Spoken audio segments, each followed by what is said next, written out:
राजधानी रायपुर शहर वासियों को नगर निगम और स्मार्ट सिटी के प्रोजेक्ट के चलते मुसीबतें कम होने का नाम नहीं ले रही। आए दिन अलग अलग समस्याओं का सामना करना शहर वासियों की मजबूरी हो गई है, चाहे प्रोजेक्ट के चलते सड़क पर मिट्टी धूल के गुबार हो या हल्की बारिश में जल भराव। वहीं स्मार्ट सिटी और ठेकेदारों की लापरवाही का खामियाजा आनंद नगर निवासियों को भुगतना पड़ रहा है। तेलीबांधा जलविहार कॉलोनी में जल भराव से निपटने अंडरग्राउंड सीवरेज बनाया जा रहा है, जो बरसात के पहले काम पूरा हो जाना था, लेकिन लेट लतीफी के चलते प्रोजेक्ट आधे अधूरे हालात में है और बारिश के मौसम में खतरा सर पर है। घर के सामने 15 फीट गड्ढा खोदकर छोड़ दिया गया है। लोगों को 2 पहिया और 4 पहिया घर में कैद हो गई हैं। घर से बाहर आने जाने के लिए लकड़ी की पगडंडी बनाकर रखी है, जो बूढ़े बुजुर्गों के लिए जानलेवा साबित हो सकती है। मौके का जायजा लिया संवाददाता हिमांशु पटेल ने।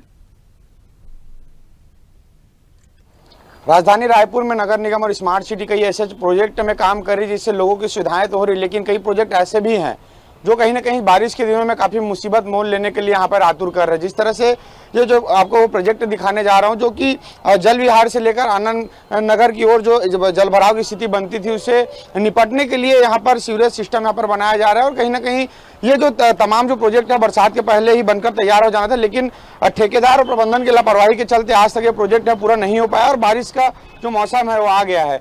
बहरहाल जिस तरह से थोड़ी जल भराव की स्थितियां बनती है और उसके बाद कई दुर्घटनाओं को यहाँ पर आमंत्रित भी करती है। जिस तरह से आज नगर निगम के एमआईसी और स्थानीय पार्षद भी हमारे साथ मौजूद है, क्या स्थिति अभी वर्तमान में और आखिरकार इस प्रोजेक्ट की लेट लतीफी की वजह क्या है? देखिए, ठेकेदार को वर्क ऑर्डर अप्रैल के महीने में मिल गया था और 4 माह का टाइम था, यानी अगस्त तक का टाइम है उसको काम करने का। पर ठेकेदार ने 2 महीना लेट काम चालू किया और उसके बाद जब वो चालू किया तो कुछ स्थल में भी विवाद आया और कुछ लोगों ने आपत्ति की थी, पर वो विवाद जल्दी 1 हफ्ते में सुलझ गया। अब देखने की बात यह है कि बारिश बहुत तेज़ से चालू हो गई है। उसके बाद ये नाले का काम कर रहे हैं, दोनों तरफ गड्ढे। आप अपन यहाँ देखें, कल एक आदमी यहाँ बाइक से गिर गया है और अभी कोई भी आदमी इस गली से सामने से आता है और ब्रेक नहीं लगता है तो सीधा नीचे गिरेगा। दोनों तरफ मिट्टी मैंने परसों बोल के उनको वापस से पैक करवाया, क्योंकि दीवार के बाजू में पूरा एरिया खाली था। तो इतनी लापरवाही से काम कर रहे हैं, ऐसा लग रहा है कि इनएक्सपीरियंस्ड आदमी को काम मिल गया है काम करने के लिए। और उसके अलावा अभी 1 महीना पहले ये डामरीकरण हुई है सड़क का, शासन का 40 लाख रुपए लगा है।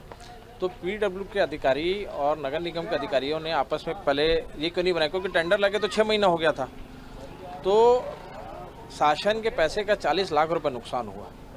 आप जब इस एरिया में रोड बना, आप इस वार्ड के पार्षद है, तो क्या आपने अधिकारियों को रोक टोक की थी? उससे पहले बताया था रोड बनाने के समय? मेरा वार्ड जलविहार कॉलोनी वाला है, मैं इस वार्ड का पहले पार्षद था, पर बिना जानकारी दिए अचानक से नारियल फोड़ के इस रोड का डामरीकरण कर दिया गया और 2 घंटे के अंदर कर दिया गया। किसी को भी पता नहीं चला, ना सूचना नहीं मिली और कहीं ना कहीं अधिकारी लोगों में कम्युनिकेशन गैप है और आज आनंद नगर के लोगों को भुगतना पड़ रहा है। ठेकेदार से बात हुई तो बोलता है कि लगभग 3 महीना और लगेगा, यानी पूरी बारिश ये रोड इसी तरीके से रहेगा, वैसे ही धीरे से काम चलेगा। तो कहीं ना कहीं गलत आदमी के हाथ में टेंडर चला गया, जिसके कारण सबको भुगतना पड़ रहा है। तो निश्चित तौर पे ये हालात है वो तो आप देख ही रहे हैं। कुछ स्थानीय भी मौजूद है, किस तरह से यहाँ पर दुर्घटना की आशंका रहती है? आप प्रत्यक्षदर्शी भी रहे, कोई दुर्घटना आपके सामने भी घटी है? वो हर समय दुर्घटना का समय रहता है। यहाँ कोई भी आएगा अंधेरे में गिर जाता है यहाँ, और किसी का दाढ़ी वाड़ी छिल जाता है, किसी का बाइक गिर जाता है। यहाँ कितनी घटनाएं घट चुकी है अभी? यहाँ 2 घटनाएं हो चुका है। भैया आप भी यहाँ पास स्थानीय है, किस तरह से दिक्कतें की समस्याओं का सामना करना पड़ रहा है स्थानीय लोगों को यहाँ पर? भैया दिक्कतें तो देखिए बहुत है। देखिए, काम करना आसान नहीं, हम भी समझते हैं, और काम में टाइम लगता है ये भी समझते हैं, पर कितना? भी 4 महीने से इस गड्ढे को खोद के रखे हैं। दूसरी चीज़, यहाँ पे कुछ सुरक्षा सुविधा तो होनी चाहिए। आप ऐसा मैदान में काम नहीं कर रहे हैं, आप कॉलोनी में काम कर रहे हैं, आने जाने वाले हैं, रात में कभी भी कोई गिर सकता है। अभी जैसा ये लोग बताए, 2 दिन पहले ही लोग मोटरसाइकिल लेके लड़का गिर गया था। वो बाहर का लड़का था, स्टेशन जा रहा था, गलती से इधर घुमा और आके यहाँ गिर गया। एक अकेले आदमी जा रहा था, गिर गया।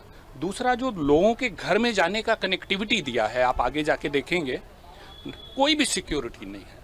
मतलब 2 पाइप रख दिए हैं, उसके ऊपर एक पटिया रख दिए हैं, आदमी जाए 15 फीट क्रॉस करेगा। कैसे क्रॉस कर सकता है?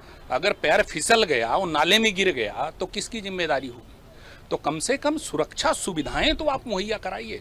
काम कर रहे हैं, बहुत बढ़िया है, टाइम लग रहा है, कोई बात नहीं, बट लोगों की सुरक्षा यहाँ कॉलोनी में काम करते समय ये देखना बहुत जरूरी है। और जो कि एकदम नहीं है। मतलब आप देख रहे हैं ना कोई बैरियर है ना कुछ है, एक बांस गाड़ देते या रेती की बोरी रख देते तो ही लोगों को होता, नहीं तो कोई भी आके गिर रहा है। निश्चित तौर पे मैं आपको सीधे तस्वीर में और दिखाना चाहूँगा, यह तेलीबांधा का मुख्य सड़क है, वहाँ से इस आनंद नगर में लोग आना जाना करते हैं और ऐसे में कहीं ना कहीं से तस्वीर पे आप देख सकते हैं कि लापरवाही की हदें पार जो है ठेकेदारों के द्वारा कर रखी है। कहीं ना कहीं गंभीर दुर्घटनाएं यहाँ पर लगातार घट रही, स्थानीय लोगों ने बताया है। साथ ही आखिरकार जो ठेकेदार की लेट लतीफ़ी है उसका खामियाजा जो है आम जनता को भुगतना पड़ रहा है। और कहीं ना कहीं जिस तरह से ठेकेदार का साफ तौर पर कहना है कि इस प्रोजेक्ट में 3 महीना और समय बाकी है, तो कुल मिलाकर आम जनता की जो मुसीबतें हैं वो इस बारिश में काफ़ी बढ़ने वाली है, या साफ तौर पे इस तस्वीर और इस तमाम जो प्रोजेक्ट से लगाया जा सकता है। कैमरामैन भगत के साथ हिमांशु पटेल, रायपुर। राजधानी रायपुर में नगर निगम और